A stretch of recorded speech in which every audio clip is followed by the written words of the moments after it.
రాష్ట్రంలోని ఒక్కొక్కరికి 54,000 రూపాయల కాంగ్రెస్ ప్రభుత్వం బాకీ ఉందని మిట్టపల్లి పిఎస్సిఎస్ చైర్మన్ శ్రీనివాస్ యాదవ్ అన్నారు.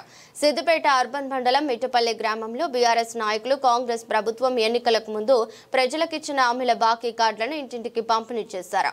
ఈ సందర్భంగా మాట్లాడుతూ సీఎం రేవంత్ రెడ్డి ఎన్నికల సమయంలో దివ్యాంగుల వృద్ధులు వితంతువులు పెన్షన్లను పెంచుతామని హామీ ఇచ్చి 20 నెలలు గడిచినా ఇచ్చిన హామీ నెరవేర్చలేదన్నారు. మాజీ ముఖ్యమంత్రి కేసీఆర్, మాజీ మంత్రి హరీష్ రావు సూచనలతో కాంగ్రెస్ మోసపూరిత విధానాలను ప్రజల్లోకి తీసుకెళ్తున్నామన్నారు. వచ్చే స్థానిక సంస్థల ఎన్నికల్లో కాంగ్రెస్ పార్టీని భూస్థాపితం చేస్తామని హెచ్చరించారు. ఎన్నికలకు ముందు కాంగ్రెస్ ప్రభుత్వం ప్రజలకిచ్చిన ఏ ఒక్క హామీని కూడా ఇప్పటి వరకు నెరవేర్చలేదన్నారు. ఏ ఎన్నికలు వచ్చినా కాంగ్రెస్ పార్టీని ఓడించడానికి తెలంగాణ ప్రజలు సిద్ధంగా ఉన్నారని తెలియజేశారు. ఈరోజు ముఖ్యంగా మొదటగా మిట్టపల్లి గ్రామ ప్రజలందరికీ దసరా బతుకమ్మ శుభాకాంక్షలు. ఈరోజు కాంగ్రెస్ బాకీ కార్డు మా కేసీఆర్ హరీష్ రావు పిలుపు మేరకు కాంగ్రెస్ 22 నెలల పాలనలో ఎంత బాకీ ఉంది, అసలు ఏం చేసిర్రు? 4,000 పింఛను ముసలోళ్ళకి ఇస్తామని చెప్పి ఇప్పటి వరకు కూడా గదే 2,000 పింఛను కేసీఆర్ చేసిన అమలు అంతే చేశారు. ఇంతవరకు 4,000 పింఛను కూడా మాకు ఇవ్వలేదు.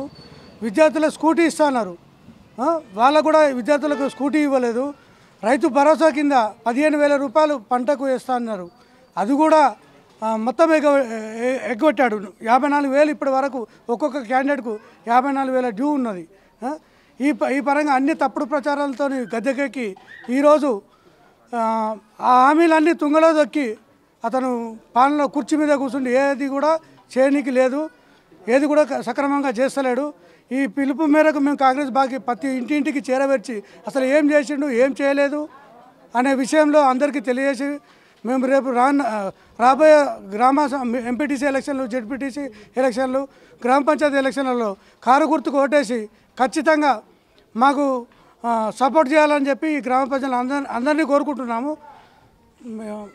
కేసీఆర్ గారి పిలుపు మేరకు మరియు హరీష్ అన్న గారి పిలుపు మేరకు మా మిట్టపల్లి గ్రామంలో మాజీ సర్పంచులు, ఎంపీటీసీలు, వార్డు సభ్యులు, గ్రామ టీఆర్ఎస్ నాయకులము అందరము, రైతు సమన్వయ సమితి సభ్యులము అందరం కలిసి కూడా మరియు ఇంటింటి ప్రచారము కాంగ్రెస్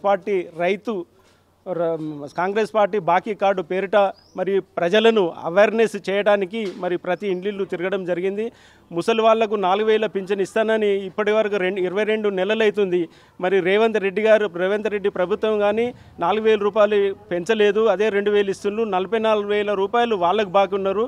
రైతు భరోసా 15,000 ఇస్తా అని మొన్న 12,000 ఇవ్వడం జరిగింది. అట్లా 3,000 రైతులకు కూడా 55,000 చొప్పున బాకీ పడటం జరిగింది. మరి విద్యార్థినులకు స్కూటీలు ఇస్తా అన్నాడు, స్కూటీలు ఇవ్వలేదు. మరి పెళ్లి చేసుకున్న ఆడపిల్లలకు తులం బంగారము అదనంగా ఇస్తా అని కూడా ఆ బంగారాన్ని కూడా ఇంతవరకు ఇచ్చిన దాఖలాలు లేవు. మరి ఇప్పటి కూడా అన్ని అబద్ధాలు ఆడుతుండు. 6 గ్యారంటీల పేరు 420 హామీల పేరుట మరి ప్రజలను మోసం చేస్తుండు. ఇంకెంతకాలం మోసం చేస్తుండు అనే ఉద్దేశం మీద కేసీఆర్ గారి పిలుపు మేరకు ఈ కార్డులను ప్రతి ఇంట పంచి పబ్లిక్ను అవేర్నెస్ చేయడం జరిగింది. ఇప్పుడు వచ్చేటువంటి లోకల్ ఎలక్షన్లో కూడా మరి కేసీఆర్ నాయకత్వాన్ని బలపరచాలని కూడా ప్రజలను కోరడం జరిగింది. ప్రజలు కూడా మరి బ్రహ్మరథం పట్టి మరి కేసీఆర్ గారిని ప్రతి ఇంట కూడా కేసీఆర్ గారిని మరి యాద్ చేసుకుంటూ అతనికే వేస్తాం ఓటు, అతను చేయబట్టే బతికినామనే ఉద్దేశం మీద ప్రజలకు కూడా అర్థమయ్యే రీతిలో మేము చెప్పడం జరిగింది. వాళ్ళకు కూడా అర్థమైంది. కావున ఈ లోకల్ ఎలక్షన్లలో ప్రజలు వాళ్ళ సత్తా ఏంది అనేది చూపిస్తారు. రేవంత్ రెడ్డి గారు ఇకనైనా కూడా ఈ జూటా మాటలు మానుకొని ప్రజలకు ఈ ఉన్న పీరియడ్లో కూడా మరి న్యాయం చేయాలని కోరుతా ఉన్నాము. తెలంగాణ ప్రజలను అవేర్నెస్ చేయడం జరిగింది. తెలంగాణ ప్రజలందరూ కారు గుర్తుకు ఓటేసి మరి గెలిపిస్తామని చెప్పడం జరిగింది.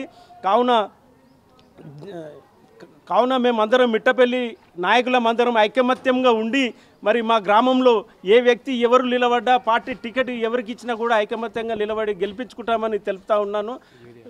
మరి యూరియా బస్తాలు కూడా రైతులకు ఇస్తామని ఎన్నలేదు 10 సంవత్సరాల నుంచి ఇప్పటి వరకు కూడా మరి రైతులు చెప్పులు స్వయంగా నేనే రైతు నుండి నాకే 2 బస్తాలు కావాలంటే కూడా నేను సిద్దిపేటలో లైన్ కట్టడం జరిగింది. ఈ విధంగా ప్రతి ఆడ రైతులు మగ రైతులు మొత్తం మంది కూడా లైన్ కట్టి చాలా ఇబ్బంది అయింది. ఆ యూరియా దొరకక కూడా చల్లగా పంటలు కూడా సర్వనాశనమైనాయి. ఎలాంటి మరి గ్రోత్ ఇవ్వలేదు, పంట గ్రోత్ రాలేదు ఈసారి యూరియా చల్లకుండా కూడా. అది కూడా ప్రజలు రైతులు అందరూ గ్రహిస్తారని తెలుపుతా ఉన్నాను. మీ టీవీ ఛానల్ ద్వారా ప్రజలందరికీ తెలియజేస్తూ ఉన్నాడు. ఇక ముందు జరిగే ఎలక్షన్లో కారు గుర్తుకు ఓటేసి గెలిపించాలని కోరుతా ఉన్నాను.